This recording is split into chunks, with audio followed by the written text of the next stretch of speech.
Hey, what's going on? You know who it is. You know what it is. All right, you guys, peep game.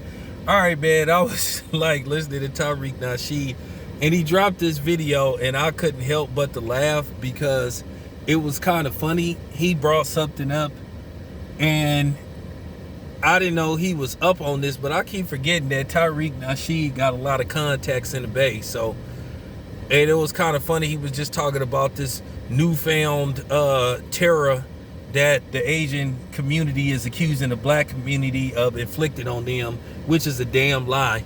Like I said before, don't nobody be thinking about no Asians. It's very rare where we interact, and I'm just keeping it 100. You know, I'm just keeping it 100.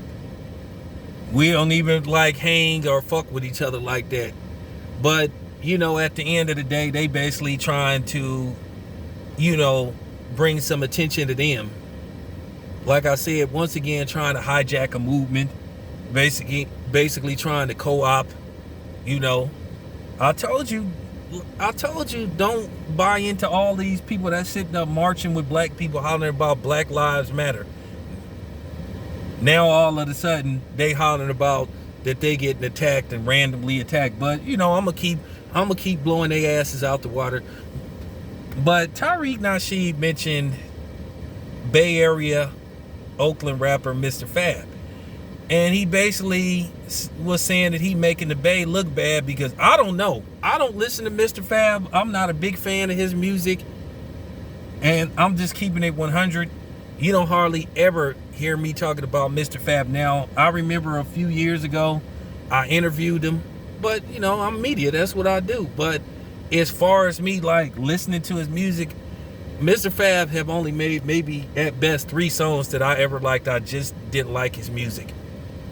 I just wasn't feeling him. And then he said something that bothered me. And I'm going to just go on and just discuss it because Tariq Nasheed brought it up. One thing about my people, at the end of the day, we always hollering about this and that, and we be trying to make it look like these new formed alliances exist when they really don't and never have existed. Black people have always been on their own. Let's just keep it 100. Do you think if it really went down, I'm talking about if it really went down and a race war jumped off, do you really think Asians and Hispanics would ride with us against white people? No. You know why? They would ride with white people against us. Yeah, I said it. Because like I said, we don't have no ally. But Tariq Nasheed was just saying some stuff about Mr. Fab. It would be typical if Mr. Fab threatened me, which I'm not worried about that, or tried to run up on me if he saw me. But then the people he should be running up and be calling out is the people that he trying to cape for. Talking about we need to stop. Man, get out of here, man. But, Tariq Nasheed brought up the fact that many years ago, I think this was around 2013. Now, they had these sorry ass white bitches from Oakland saying they was from like the dirty 30s. They called themselves the white girl mob. It was Little Debbie, Krayshawn, and this bitch named V Nasty, and I really don't like V Nasty. But they was known for making records and they was saying the N-word. Now, Little Debbie said she never said the N-word, but I think Krayshawn was saying the N-word, and she had that song called Gucci Gucci Gooey Gucci Gucci Gucci or some song was whack. It was trash. And then people had got at them about, hey, what's up with y'all saying the N-word? And then you had Mr. Fab, put on this cape, talking about, oh, well, they a product of things. Man, get out of here, man. Ain't nobody trying to hear that bullshit. Because at the end of the day, when white people stop playing these charades, stop playing the urban necessity, charade, they can go back to being white. and they white privilege card will instantly be mailed to them. Like I say, a lot of these people, they be making fun of black people, but then at the end of the day, white people do this stuff because they know that they gonna have somebody that's gonna come and defend them. So, when I heard Mr. Fab do that, I just was cool with him. He got a store in downtown Oakland. He won't ever get my money. And I'm just keeping it 100. But like I said, it would be typical for them to try to threaten me and try to run up on me, because that's what a lot of niggas do.